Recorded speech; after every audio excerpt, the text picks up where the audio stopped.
नमस्ते दोस्तों, जय हिंद। आज एक छोटा सा बट बहुत महत्वपूर्ण टॉपिक है जिसके ऊपर बात करनी चाहिए अपने को, स्पेशली बिजनेस कम्युनिटी के लिए जो जीएसटी के लिए अधीन है।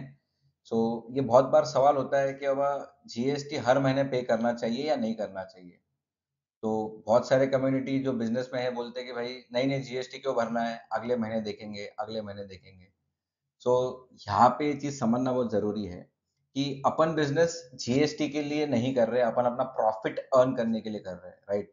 सो ये जब थॉट प्रोसेस अपनी क्लियर हो जाएगी कि भाई जीएसटी जो अपन कलेक्ट कर रहे हैं वो भरना भी जरूरी है, रिस्पेक्ट टू जो अपने पास इनकम अपना आईटीसी रहेगा। सो उसका सेट ऑफ लेने के बाद जो भी लायबिलिटी आती है भरना जरूरी है, राइट। सो अगर नहीं भरते हैं तो आज के डेट में डिपार्टमेंट के एंगल से देखते हैं अपन, वो समझने की कोशिश। सो डिपार्टमेंट अभी हाई अलर्ट या वार्निंग पे है क्योंकि मार्च एंड है, उनके पास भी कलेक्शन के टारगेट्स हो गए। सो तीन चार बहुत महत्वपूर्ण मुद्दे हैं जो आपने को समझने हैं। पहला है एनजीटीपी, जो कि नॉन जेन्युइन टैक्स पेयर है। अगर आपने किसी से क्रेडिट लिया होगा, मतलब परचेज किया है, और वो पर्सन वैलिड नहीं है, दैट इज नॉन जेन्युइन है, तो ये केस में जो भी आपने आईटीसी लिया होगा उसका नोटिस निकलेगा, समन आएगा, उसके अगेंस्ट में आपने को उतना पेमेंट करना है।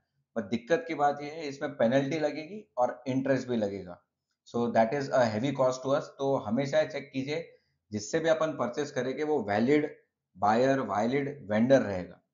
नेक्स्ट है, बहुत सारे लोग करते हैं कि भाई ये महीने में मेरी लाइबिलिटी है 1 लाख रुपए, सर आईटीसी से भर देंगे क्योंकि आईटीसी पड़ा है।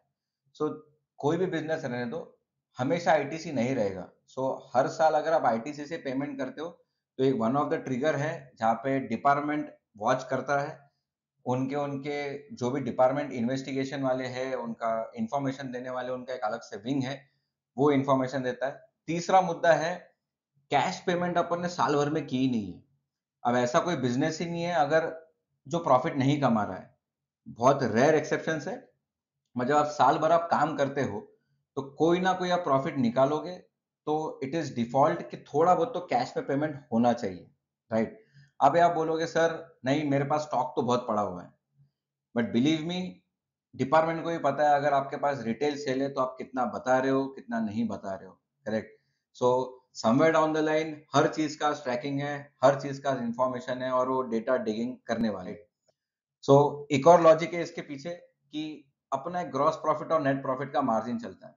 तो से फॉर एग्जांपल आपका बिजनेस ऐसा है कि जहाँ पे 5% 6% आपका ग्रॉस प्रॉफिट है। ग्रॉस प्रॉफिट है आपका सेल्स माइनस परचेज जो भी रहेगा, opening stock closing stock less plus minus कर दीजिए।